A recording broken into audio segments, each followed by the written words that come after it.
Hello and welcome to Galactic Goddess Podcast. I'm your host, Radha Nelia, and today we're talking about embodying your higher self, how to connect with your higher self, and how to listen to your intuition and follow your joy and enthusiasm in order to embody your higher self. And today we have a very special guest. I'm so excited to bring on Susan Hessen, who is a quantum sphere healer, an emotional counselor, author, activist, and a Juris Doctor. Welcome, Susan. Hi, It's thank you so so much for wonderful to have you having me. here. I'm excited, and I wanted to know about your website. Maybe you could share a little bit about that. Yeah, so I run the website cosmicartress.com, and it's really serves as a portal for just self-healing work. So I have all my articles that have been published around the internet, self-healing articles like how to ground yourself, how to do inner child work, also how to work through physical and emotional pain. I also have a store up on the website where I sell different healing sprays that you could use around your space and on your body that are charged at 528 hertz. And then I provide the link to my healing website, which is quantumsphere.com, where people can book one-on-one healing sessions with Wonderful. me. And let's talk about your work. Like, how did you get into becoming a healer? Because you have a background, in it's being a lawyer, right? Yeah, so it's funny because it really, the way I like to think of it is higher self pretty much said, time's up. It's time to Mhm. fulfill your destiny. You will not be in the legal field. So I had some physical pain and issues that I went to a shaman for. Her name is Carla Fox, and she is the founder of Quantum Sphere Healing. And so I worked with her to work on some physical pain that I had. And then what that led to was her inviting me to her workshop to learn quantum sphere healing. And so as soon as I did my first workshop with her, as soon as I met my higher self, everything clicked. It opened up my own healing abilities Mm-hmm. and gifts. And then I did an advanced workshop with her as well. And so basically, I've been practicing this for the past 4 years. My body went into physical pain when I was doing something that I wasn't in Mm-hmm. alignment with. And so the healing directly correlated with me changing my field of work and really doing something that was empowering me rather than draining me. Wow, I love that. And I'm hearing Yeah. that so much lately, how people are they're feeling pain when they're doing something that they're not in alignment with, right? Yeah, Like, and exactly. that's the same for me too. Like, I know I'm not in alignment with something if I'm having chronic pain, you know, around it, or, Yeah. you can tell that with people too. Like, this isn't in alignment. I'm feeling a lot of chronic pain in my body, and it's interesting. I think as very empathic people, it's sort of like our red flag, don't you think? Absolutely. Our body is communicating to us Mm-hmm. 24/7. Our emotions are communicating to us. So it really becomes an art form of how to listen to your body and take the action that you need to get back in alignment, because it's powerful when we are in alignment with our Mm-hmm. true selves.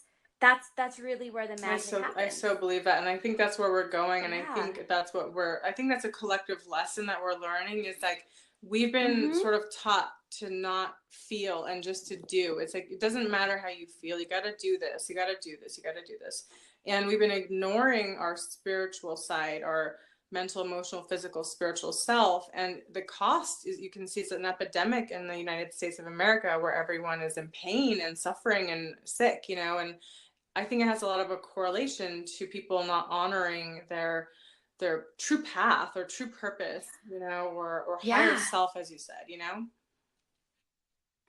Definitely. And you don't really receive that external validation when you switch life paths so suddenly and start to go on the spiritual path. That's something that you learn to get from Mm-hmm. yourself, from within. And we're shifting into a paradigm of being versus doing. So your body is just trying to get you there So faster. true. I love that. And Yeah. I love quantum Yeah. spirit healing. I've had a few sessions and I just think it's incredible. And we've done some past life work because I'm really an Yes. advocate of past life healing. I found that it was very important on my healing journey and later with my clients on their healing journey, for everyone, because they say the past doesn't matter, keep looking to the future. Well, your future has a correlation to your past. You cannot sometimes move forward until you deal with a past. And I don't think people, or I didn't even understand before, how my past lives were affecting me in such a crucial way, where my throat chakra was completely closed. I was shut down. I was not able to step into my path and purpose. And um so I went on this journey to find out like what is going on, and it was a long journey. And we did a session in a past life where, do you remember that past life where it was like a goddess temples? Can you touch on that one? Yes. Maybe, feel free to share. Sure. So it was a past life where you were experiencing persecution of the divine feminine, a huge pattern that's come up with so many of my clients, both male and female, because we have been everything. And this is the lifetime that we are healing that. So I believe this temple was being Mm-hmm. invaded, and you and I guess your fellow sisters were fleeing and uh, fighting for your lives. It seemed to be everyone for themselves. And that sort of heavy traumatic death and process really fuses into the cells, and that cellular memory has to be cleared. I Mm-hmm. think a lot of the themes were betrayal was one Mm-hmm. of them.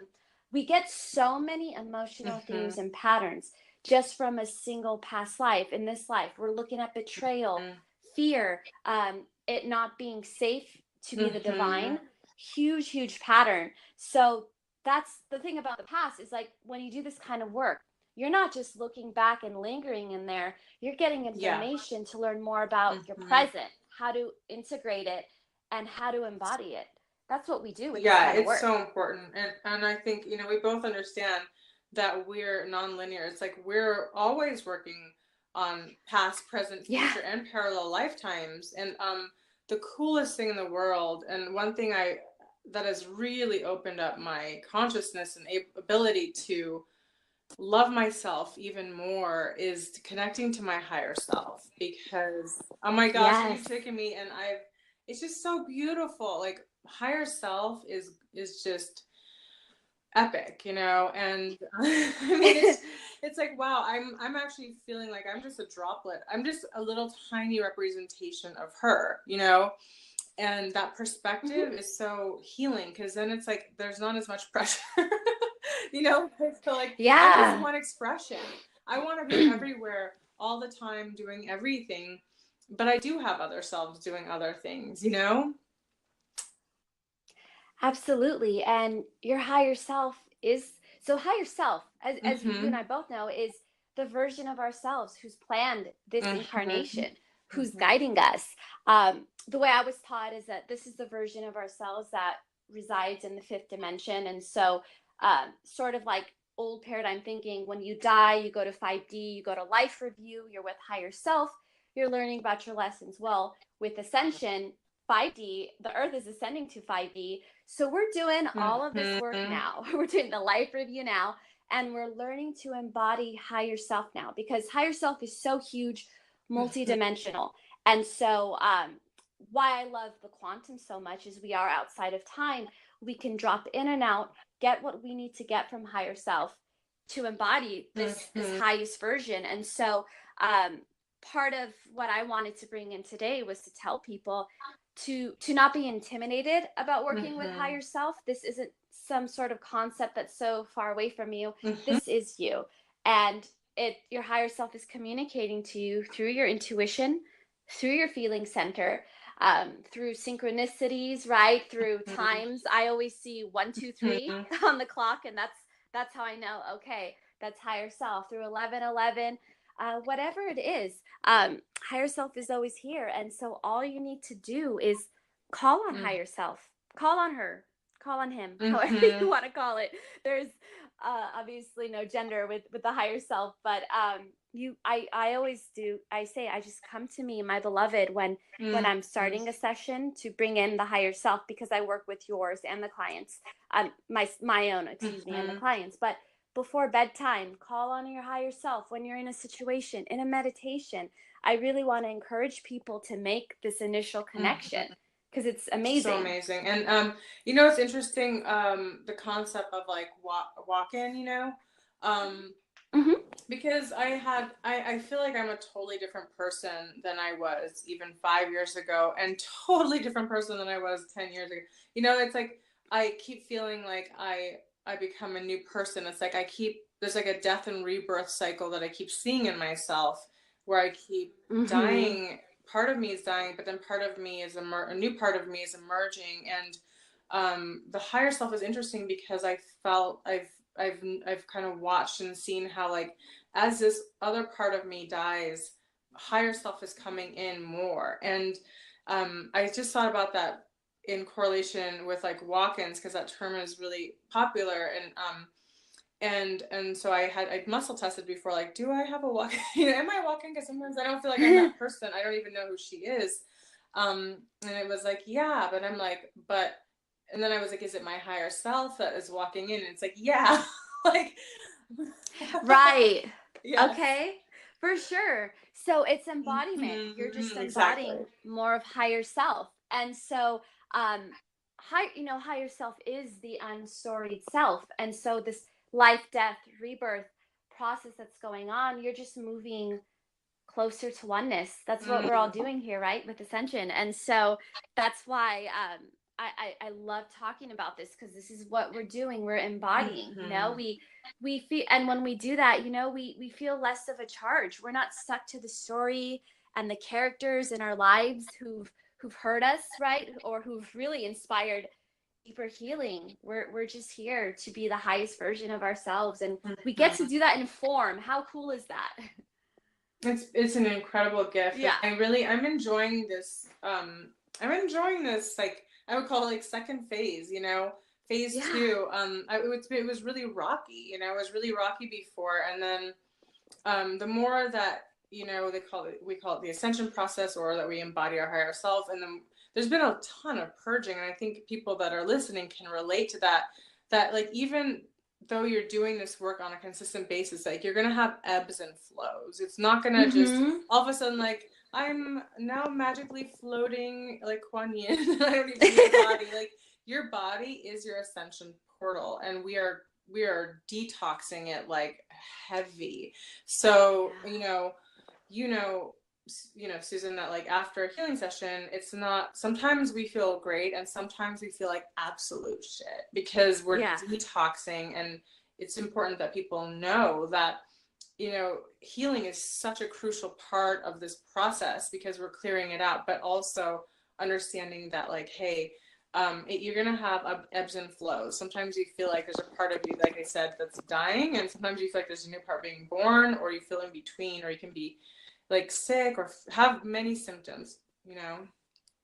Absolutely. And after such a powerful healing session, sometimes people feel high as a kite, right? But when they don't, Mm-hmm.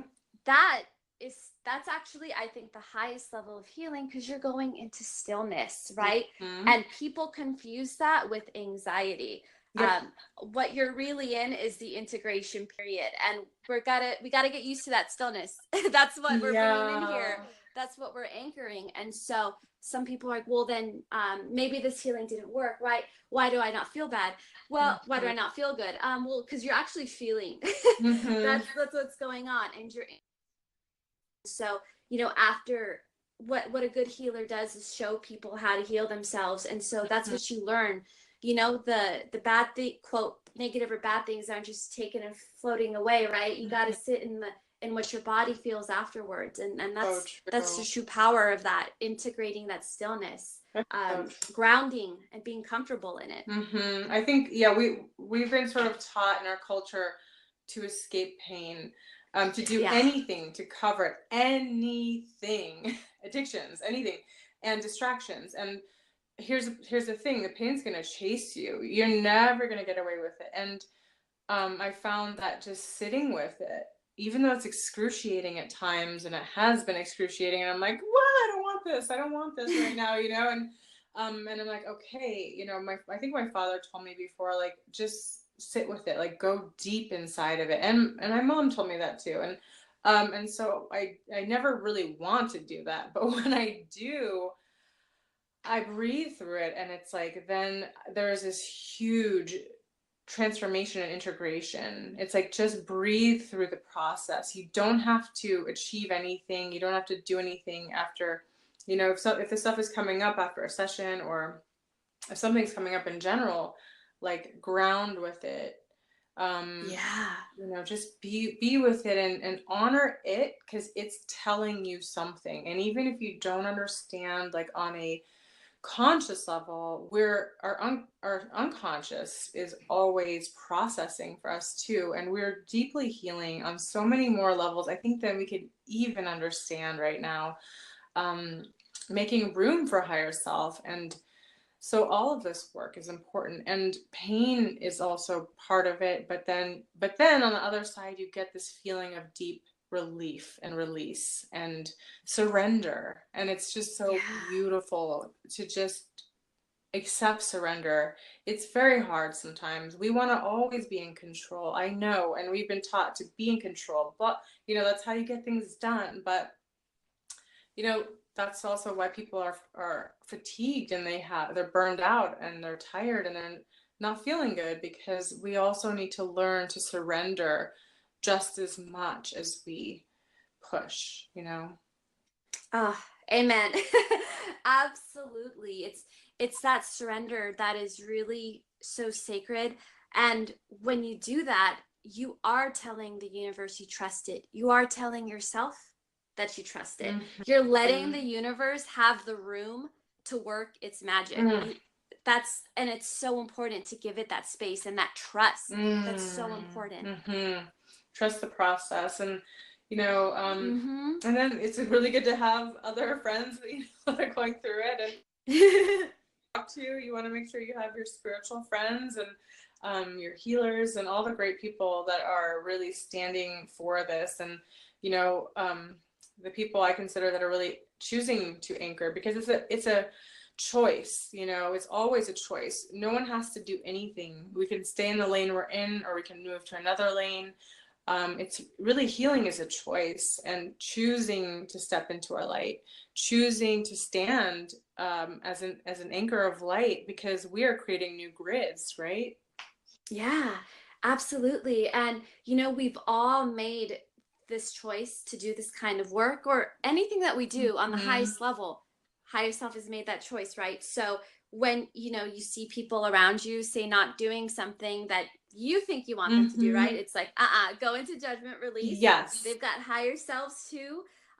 Some of us are here just for ascension, to be the anchors of light, to hold it down for the light. We need numbers. So that's what we're doing. And if you're not doing that, say through a healing modality, you're doing that through kindness, right? You're doing that through opening your heart. Yep. You're being compassionate, non-judgmental. Those are the other ways that we anchor light. And I think that sometimes we need a reminder, even in the spiritual community, things like just basic kindness and basic non-judgment. Non-judgment. There's this one thing I kind of think about a lot is this sort of divide where I'm awake, I'm lit, other person isn't. We got to get away from that. We got to get into more love for everybody. That's what all the great masters and sages have taught us, and we can't forget that. So true. It's so true, and everyone here is here for a different purpose. Like every single person, if you're listening to this, you have a purpose, and yes, and everyone has a different purpose, and I can't emphasize that enough, because even working at 7-Eleven and you're a cashier, you know what? You are you're like connecting with people every single day. Like we're all connecting in different ways, in different, like you said, so no matter what you're doing in life, there's value. There's value in every single thing you're doing. And so never compare yourself to someone else. Never, never, never. Like, it's a divine orchestra. We have to all play different instruments or do different things. And some of us all play, one thing and the other, so it's not about Yeah. comparison. Forget that. Everyone is divine. Everyone is here for a purpose. And I think that's what divinity is starting to see people with more of that love or that light. And it's not always easy. You know what? Yeah. I mean, who says it's easy? But it's a practice. It's just a practice. Absolutely. So we're working on it every single day, and we forget and we get back on. We remind each other. These Yeah. conversations are so important. They are. And you know what? We're all just God incognito. Mm-hmm. Maybe God just wants to experience working at 7-Eleven. Yes. That's how that's how we see things through oneness. And yep. And even going to higher compassion, the dark, some people sign up to be the dark, right? Yes. So that we could be the light. Contrast, right? A lot of us came here for that contrast because we're source, right? So what's the opposite of that? Quote, darkness. It's funny because I can say that now with just no charge, because you just understand how these two, light and dark, are necessary and work together. And so when you hold that perspective, wow, does that diffuse things, right? Does that diffuse charges? That brings in so much understanding. Yeah, it really does. And here's the bottom line. We've all played the different roles. It's just, this is like real talk. A big play. We've sort of put on different costumes, acted different ways. None of us are just saints, and none of us are just sinners. We played both so we could have an understanding of how it feels. And sometimes soul contracts are simply to know how it feels, regardless of what anyone else thinks. People have the contracts. Like, I need to know how it feels to do this to someone. Maybe they did it to me in a past life, and I have to know how it feels to be on the other side, so that in a weird way, so that I can release judgment about it, right? It's so bizarre. But yeah, we want the soul wants experience. That's why we're here. Even when we're going through, quote, a shitty experience, like, we want that. We crave this on the highest level. It's so true. And I have to say that because I know my soul was hungry for that. And going through my past lives, I've seen myself in, like, being a tyrant and being more of an angelic. I have seen myself in every position, things I did not like and things I was like, oh, cool, and and things I thought were very funny. And when I started, that's why I really like the past life stuff, because I think when you start to see different past lives, you can release the judgment, like, because we are already divine. Like, our higher self is divine, but we're expressing ourselves in many different ways. And for me personally, I wanted to have these expressions, and this incarnation, I really wanted that. I was a wild child, and I moved out when I was 15, and I I just sort of winged it and figured stuff out, and tried many, many, many different ways of being, almost like because I wanted to step into different vortexes and realities. And there's nothing wrong with that. And I think so many times we have judgments about ourselves, like, oh, I did this, and oh, I did that, or you did this and you did that. And the bottom line is, your soul, or my soul, it wanted that experience. You know what I mean? I'm a soul collecting experiences. You're a soul collecting these things that are going to help your higher self have a greater understanding of itself. And so it is true. We really, judgment is such a big thing. And it's really easy to judge ourselves, especially, I think, like, oh, I'm not a good person because this happened. Or and sometimes I think how it looks is that we're actually judging ourselves, and then it sort of plays out by us projecting onto other people. So it's just coming back to awareness, because no one's perfect, and I think that that's such an illusion. I mean, we are divine and perfect, but also in this incarnation, we're here to, quote unquote, make mistakes and have good and bad experiences in order to have contrast. Absolutely. And it's funny too, with freedom, like when we're young and we do reckless stuff, that is also divine. Mm-hmm. That's the divine learning. And we also, I know with myself, I've had so many past lives where I wasn't even free to make those mistakes. Like Mm-hmm. I was trafficked, right? Or I Yeah. was held as a prisoner. So Yes. the soul gets to experience anything that it didn't get to experience in that Mm-hmm. life in other lives as well. That's why it's so important to just see the divine in everything, Yeah. I'm laughing because I remember a past life regression we did where like I was well, this is not funny at all, but Yeah.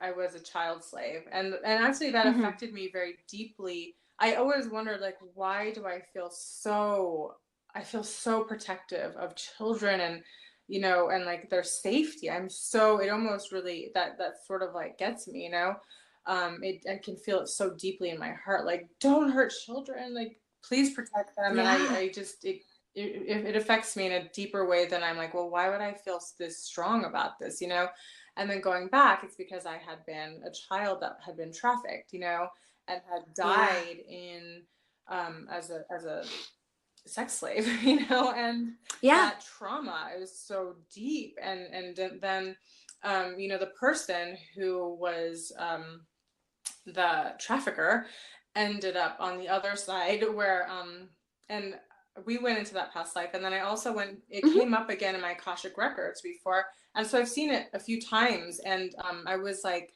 in Europe, and I think, gosh, I don't even know what the dates were. It's when we were wearing these big poofy dresses, and we were Yeah. like, oh, and I Yes. was a very wealthy woman who had a slave, and that man was my slave, and I would like humiliate him Mm. at parties and stuff like that. And Yeah. like it Yeah. was and then in this lifetime I met the person, and it was just a power struggle, and I actually had to forgive them.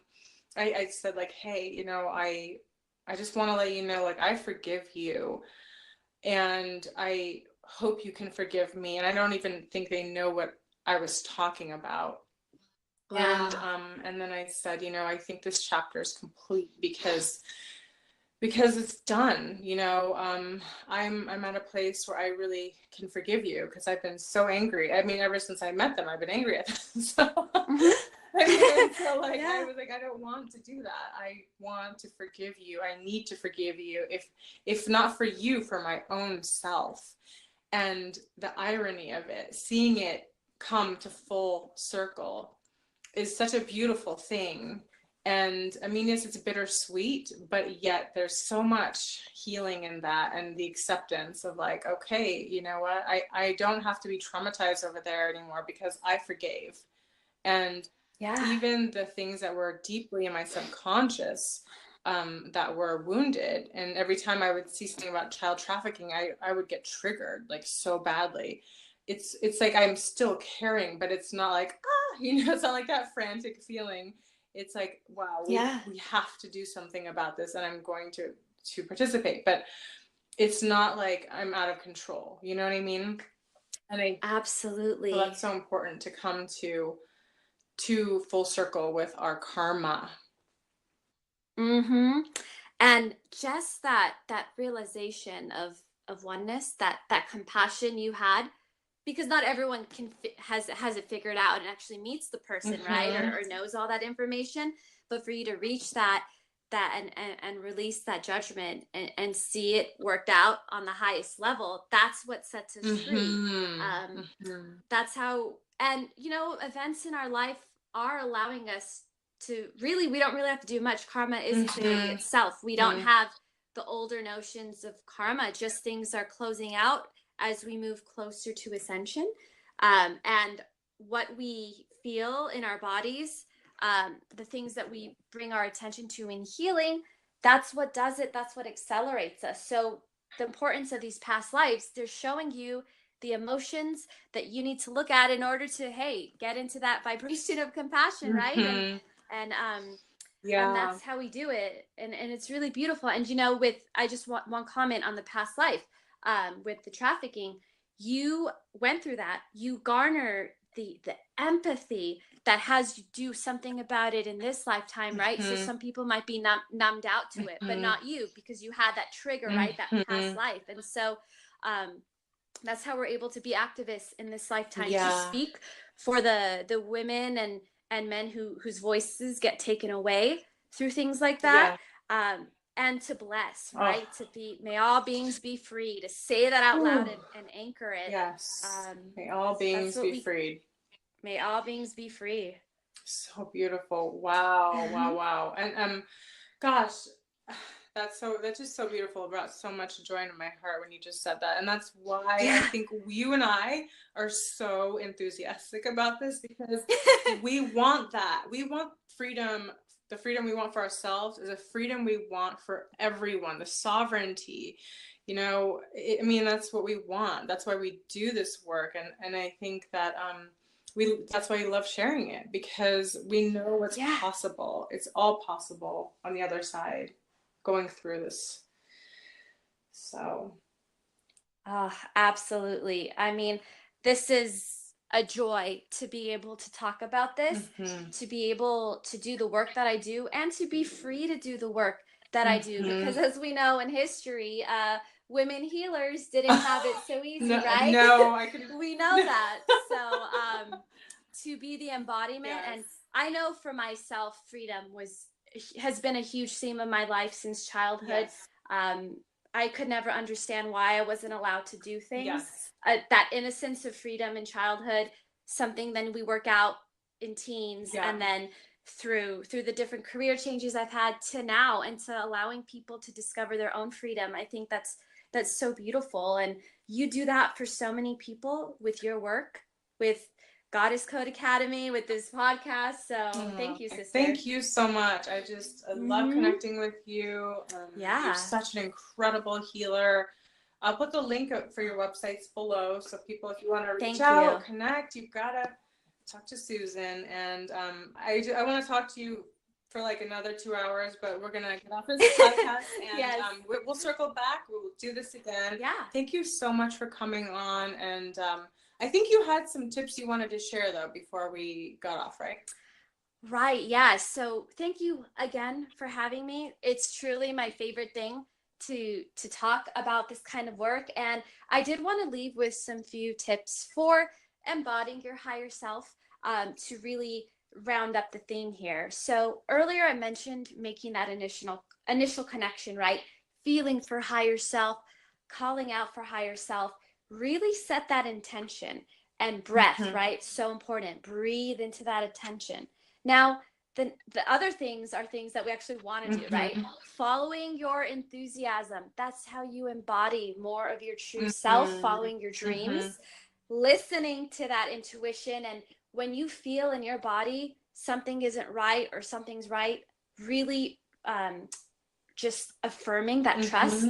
And the next thing is really doing things that excite you in your life. Seek that out. We forget to do that. We just kind of, I want to say fall asleep in that we can fall asleep on our destiny sometimes when we get too caught up in what's around us in the physical world, in time and responsibilities. And whatever you do in your life, make sure you have time for something that excites you. That when you're doing that, that's you embodying your higher self, and it benefits all. It really liberates everybody when you're happy, and when you're reaching that happiness by just taking care of yourself. That's all you got to do. Oh my gosh, it's so beautiful. Thank you, thank you, thank you. You are so welcome. Have a beautiful day. So much love. You too. Thank you. I love you. Love you too. Bye-bye. Thanks for joining us. Until next time. Thank you.